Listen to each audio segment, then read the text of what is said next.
Moi c'est Vadim. Alors moi c'est Gabriel. Et moi, c'est Noël. Et nous sommes tous les trois actuellement en seconde année du cycle préparatoire de l'ECE, École centrale d'électronique, et nous avons vu deux notions importantes en électronique. Une première notion qui est le capteur à la mesure, où nous avons découvert les différents capteurs, leur fonctionnement, et notamment une notion très importante, l'échantillonnage. Et puis un second module sur les systèmes bouclés. Dans ce second module de système bouclé, on avait des cours théoriques, des travaux pratiques et aussi des capsules vidéo nous permettant de nous renseigner un peu plus. Dans ce second semestre, nous avons eu la chance de pouvoir participer au projet, le Girobot, mettant en pratique et de manière concrète les notions vues en cours de système bouclé.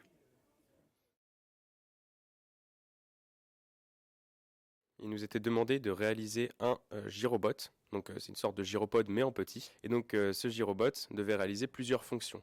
Il devait tenir droit, garder un cap. Il devait aussi pouvoir avancer à vitesse constante sur 80 cm. On a pris quelques notions du cours comme les boucles PID ainsi que le filtre Kalman. Dans ce projet, on a considéré que le Girobot était en fait un pendule inversé.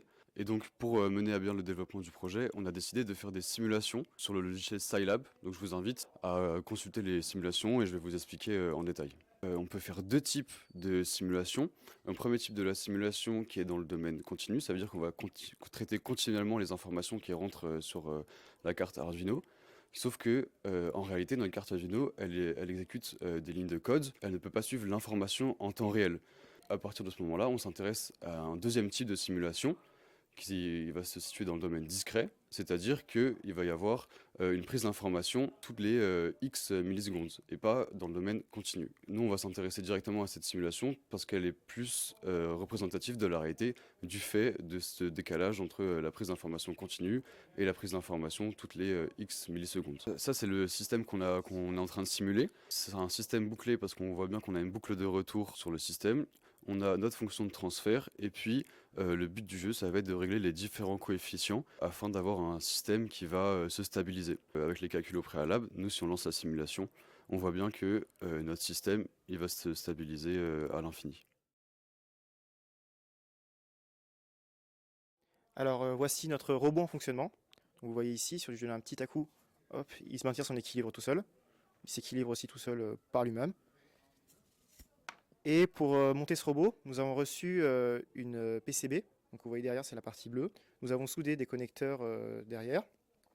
Et nous avons branché deux servomoteurs continus, une centrale inertielle, une masse pour l'aider à l'équilibrer, et le tout est contrôlé par un Arduino Nano.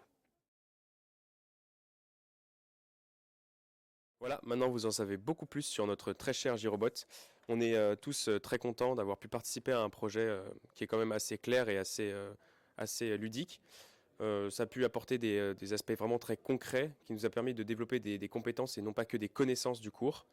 On a pu donc approfondir certaines aussi connaissances par l'application comme on a dit de correcteurs PID ainsi que de filtres Kalman. Le projet restait notamment très ouvert à l'amélioration, donc on pouvait totalement le prendre chez nous parce que c'était un kit donné par le CE, ainsi que les kits donnés en 1G1.